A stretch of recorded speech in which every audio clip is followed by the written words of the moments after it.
how are we supposed to have peace in a time where it seems like the world is kind of on edge?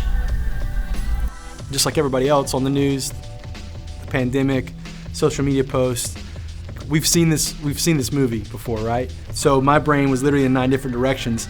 There's this verse that I read in 1 Peter 3:11 that actually says, the second part of that verse actually says to seek peace, and then it says it again, to pursue it. And the word pursue in that specific scripture doesn't mean like just desire peace, but it's actually saying you've got to go out and seek, you got to go find it.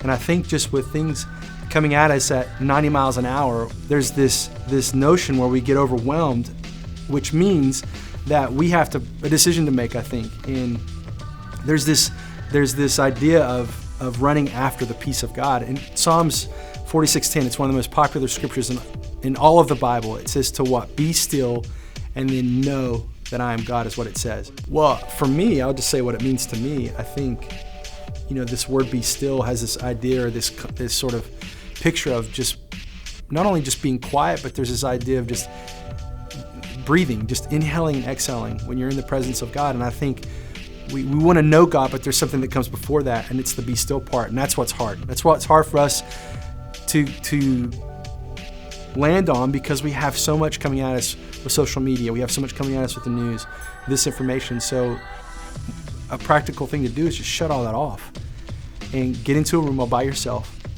and just begin to be aware of God's presence in the room. You're not saying anything. And like for me, practically, this is what I would do.